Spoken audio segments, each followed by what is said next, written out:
செல்வங்களே!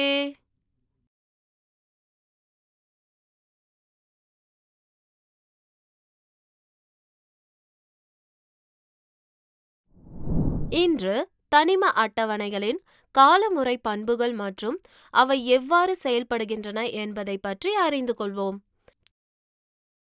தொடங்குவதற்கு முன் முந்தைய தலைப்பை நினைவு கூறுவோம். பித்தளை மற்றும் வெண்கலம் நல்ல கடத்திகள் அல்ல.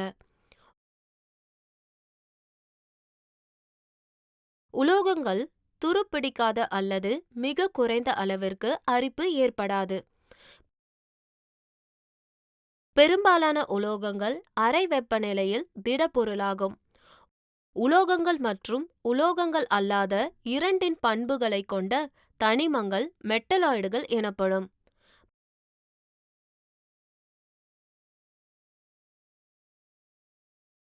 மாற்றும் உலோகங்கள் குழுக்கள் 3 முதல் 12 வரை உள்ளன. உலோக கலவைகள் 2 அல்லது அதற்கு மேற்பட்ட உலோகங்களின் கலவைகளாகும். கற்றுக்கொள்வீர்கள். இந்த அமர்வின் முடிவில் நீங்கள் புரிந்து கொள்ள முடியும். வெவ்வேறு கால பண்புகள், எலக்ட்ரான் தொடர்பு,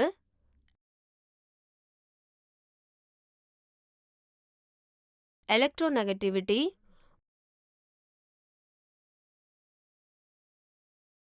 உலோகம் மற்றும் உலோகம் அல்லாத தன்மை. முக்கிய வார்த்தைகள்: அணு ஆரம், அயனியாக்கம் ஆற்றல், பாதுகாப்பு விளைவு, எலக்ட்ரோநெகட்டிவிட்டி. அமர்வை தொடங்குவதற்கு முன் கருத்து வரைபடத்தை பார்ப்போம்.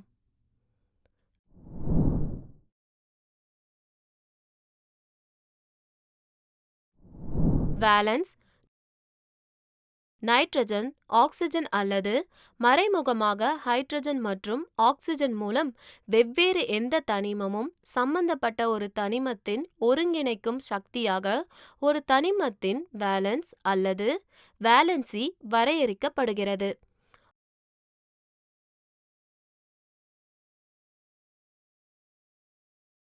உதாரணமாக, Na-வின் ஒரு அணு H-இன் ஒரு அணுவுடன் வேதியியல் ரீதியாக இணைந்து NaH ஐ அளிக்கிறது.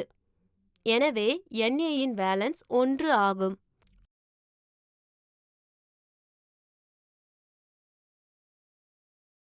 ஒவ்வொரு காலகட்டமும் முதலாவது குழு உறுப்பினர்களுக்கு வேலன்சி 1இல் தொடங்குகிறது.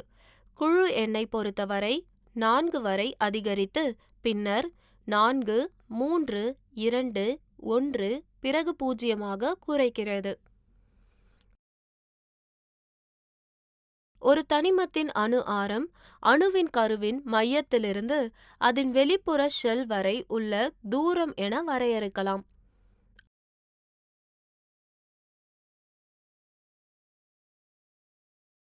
அணு ஆரம் pm, அதாவது பைக்கோமீட்டர் அலகுகளில் அளவிடப்படுகிறது.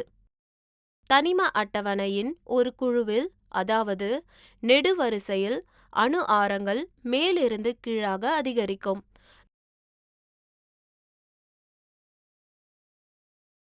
நாம் ஒரு குழுவாக கீழே செல்லும்போது தனிமத்தின் அணு எண் அதிகரிக்கிறது.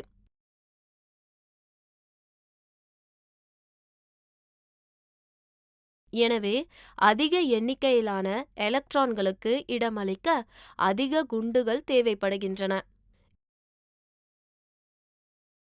இதன் விளைவாக மேலிருந்து கீழாக ஒரு குழுவில் ஷெல்களின் எண்ணிக்கை அதிகரிக்கிறது. அணுவின் கருவிற்கும் வெளிப்புற ஷெல்லுக்கும் இடையிலான தூரம் அதிகரிக்கிறது. எனவே நாம் குழுவிற்கு கீழே செல்லும்போது அணு எண்ணுடன் அணு அளவு அதிகரிக்கிறது.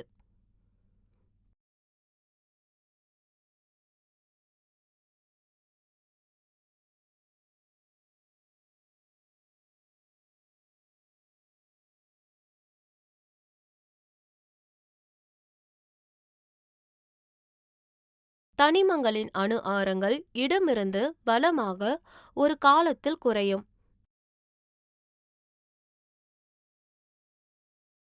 நாம் வலப்புறம் செல்லும்போது எலக்ட்ரான்கள் டி தொகுதி மற்றும் எஃப் தொகுதி உறுப்புகளின் விஷயத்தில் அதே பிரதான ஷெல் அல்லது உள் ஷெல்லுக்குள் நுழைகின்றன.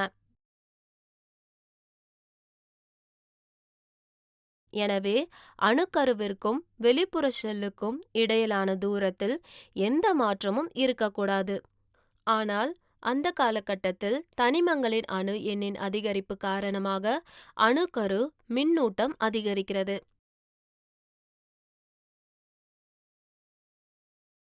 எனவே வெளிப்புற ஷெல் எலக்ட்ரான்களில் அணு ஈர்ப்பு அதிகரிக்கிறது. இதன் விளைவாக அணுவின் அளவு குறைகிறது. நடுநிலை வாயு அணுவின் வெளிப்புற சுற்றுப்பாதை அல்லது ஷெல்லில் இருந்து எலக்ட்ரானை அகற்றுவதற்கு தேவைப்படும் ஆற்றல் அயனியாக்கம் ஆற்றல் எனப்படும். தனிமத்தின் நடுநிலை வாயு அணுவின் வெளிப்புற சுற்றுப்பாதை அல்லது ஷெல்லில் இருந்து முதல் எலக்ட்ரானை அகற்ற தேவையான ஆற்றல் அதன் முதல் அயனியாக்கம் ஆற்றல் என்று அழைக்கப்படுகிறது.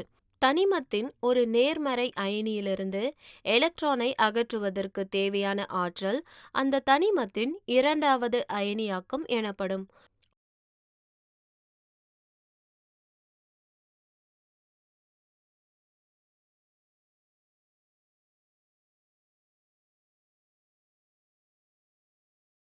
ஒரு தனிமத்தின் அயனியாக்கம் ஆற்றல் அதை சார்ந்தது. அணுக்கரு மின்னூட்டம். அணுக்கரு மின்னேற்றம் அதிகமாக அயனிக்கும் ஆற்றல். எடுத்துக்காட்டாக 11 Na மற்றும் 17 Cl இடையே குளோரின் அணு அதிக அயனியாக்கம் ஆற்றலை கொண்டுள்ளது. ஸ்கிரீனிங் எஃபெக்ட் அல்லது ஷீல்டிங் எஃபெக்ட். நியூக்ளியஸ்க்கும் வேலன்ஸ் ஷெல்லுக்கும் இடையில் எலக்ட்ரான்களை கொண்ட அதிக ஷெல்கள் திரைகளாக செயல்படுகின்றன மற்றும் வேலன்ஸ் எலக்ட்ரான்களின் மீது அணு ஈர்ப்பை குறைக்கின்றன. இது திரையிடல் விளைவு என்று அழைக்கப்படுகிறது. ஸ்கிரீனிங் விளைவு அதிகமாக அயனியாக்கம் ஆற்றல் குறைவாக இருக்கும். 3 லித்தியம் மற்றும் 55 சிசியம் இடையே அதிக உள் ஓடுகள் கொண்ட உறுப்பு 55 சிசியம் குறைவான அயனியாக்கம் ஆற்றலை கொண்டுள்ளது. சுற்றுப்பாதைகளின் ஊடுருவல் சக்தி ஒரே பிரதான ஷெல்லை சேர்ந்து சுற்றுப்பாதைகள் கருவை நோக்கி வெவ்வேறு துளையிடும் சக்திகளை கொண்டுள்ளன. எடுத்துக்காட்டாக ஊடுருவலில் 4s விட 4p பெரியது, 4p விட 4d பெரியது, 4d விட 4f பெரியது. எனவே 4s விட 4f எலக்ட்ரானை அகற்றுவது எளிது.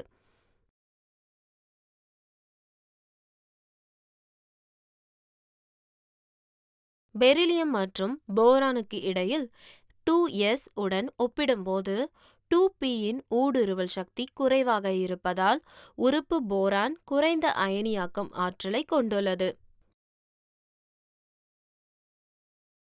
நிலையான உள்ளமைவு.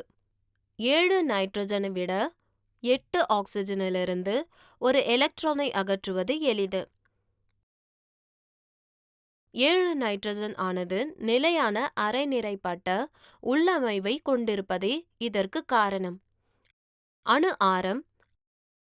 அதிக அணு ஆரம் அயனியாக்கம் ஆற்றல் குறைவு. எனவே புளூரினின் அயனியாக்கம் ஆற்றல் அயோடினை விட அதிகமாக உள்ளது மற்றும் சோடியமின் அயனியாக்கம் ஆற்றல் சிசியமை விட அதிகமாக உள்ளது.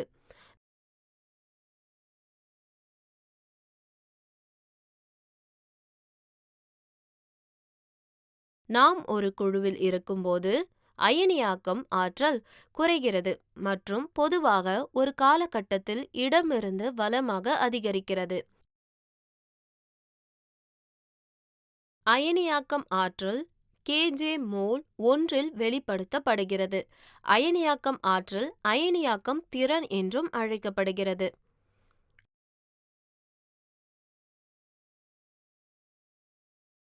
அயனி சேர்மங்களை உருவாக்கும்போது சில தனிமங்களின் அணுக்கள் எலக்ட்ரான்களை பெறுகின்றன. அணுவிற்கு வெளியே உள்ள எலக்ட்ரான் அதன் உட்கருவால் ஈர்க்கப்படும் போதுதான் ஒரு அணு எலக்ட்ரானை பெற முடியும். ஈர்ப்பு என்பது ஆற்றலின் விடுதலை உள்ளடக்கியது.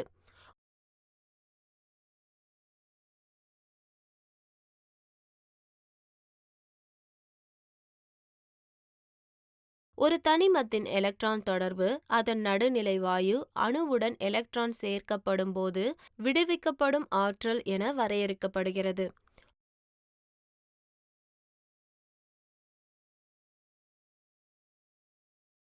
ஒரு தனிமத்தின் எலக்ட்ரான் தொடர்பு அந்த தனிமத்தின் எலக்ட்ரான் ஆதாய என்தால்பி என்றும் அழைக்கப்படுகிறது.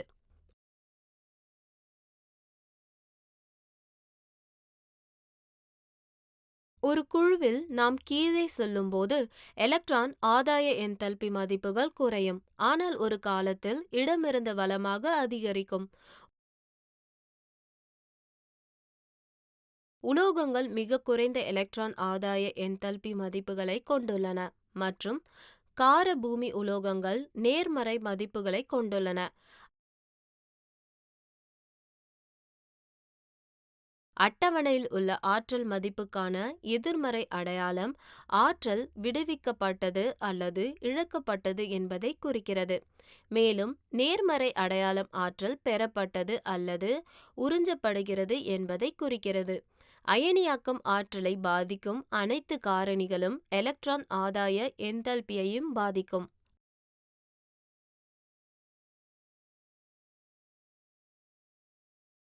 அயனியாக்கம் ஆற்றல் மற்றும் எலக்ட்ரான் ஆதாய என்தால்பி ஆகியவை தனிமங்களின் தனிமைப்படுத்தப்பட்ட அணுக்களின் பண்புகள் ஆகும். எலக்ட்ரான்களை அவற்றின் அணுக்கள் ஒன்றிணைக்கும் போது அவற்றை ஈர்க்கும் தனிமங்களின் திறன்கள் தொடர்பான ஒப்பீட்டு அளவை கொண்டிருக்க வேண்டிய அவசியம் உள்ளது.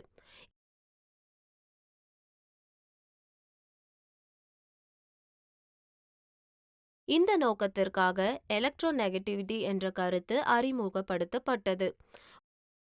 ஒரு தனிமத்தின் எலக்ட்ரோநெகட்டிவிட்டி என்பது மற்றொரு தனிமத்தின் அணுவுடன் பிணைக்கப்படும் போது எலக்ட்ரான்களை தன்னை நோக்கி ஈர்க்கும் அதன் அணுவின் ஒப்பீட்டு போக்கு என வரையறுக்கப்படுகிறது.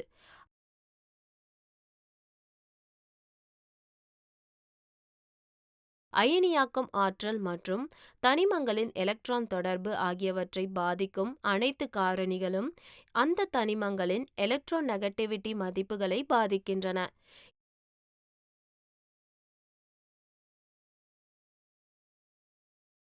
இதன் காரணமாக ஒரு தனிமத்தின் எலக்ட்ரோநெகட்டிவிட்டி அதன் அயனியாக்கம் ஆற்றல் மற்றும் எலக்ட்ரான் தொடர்பு ஆகியவற்றின் சராசரி மதிப்பு என்று மில்லிகன் முன்மொழிந்தார்.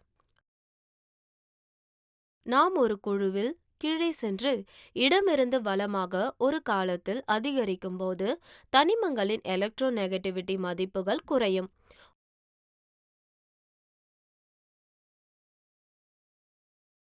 உலோகங்கள் பொதுவாக குறைவான எலக்ட்ரோநெகட்டிவ் தன்மையை காட்டுகின்றன. சேர்மங்களில் அவை பொதுவாக நேர்மறை அயனிகளாக இருக்கும் போக்கை காட்டுகின்றன. இந்த பண்பு பெரும்பாலும் எலக்ட்ரோபாசிட்டிவ் தன்மை என்று அழைக்கப்படுகிறது. உலோகங்கள் எலக்ட்ரோபாசிட்டிவ் கூறுகள். உலோகங்கள் அல்லாதவை பொதுவாக அவற்றின் சிறிய அணு ஆரங்கள் காரணமாக அதிக எலக்ட்ரோநெகட்டிவ் ஆகும்.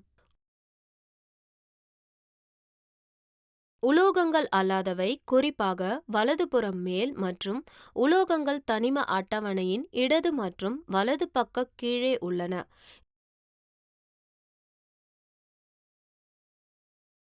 இதன் பொருள் நாம் மேலிருந்து கீழாக செல்லும்போது ஒரு குழுவில் உலோகம் அல்லாத தன்மை குறையும் போது உலோகத்தன்மை அதிகரிக்கிறது.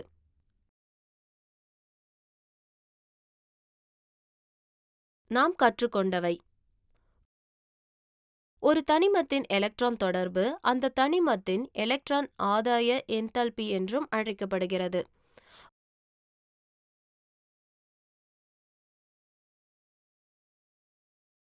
ஒரு தனிமத்தின் எலக்ட்ரோநெகட்டிவிட்டி எலக்ட்ரான் ஜோடியை தன்னை நோக்கி ஈர்க்கும் அதன் அணுவின் ஒப்பீட்டு போக்கு என வரையறுக்கப்படுகிறது.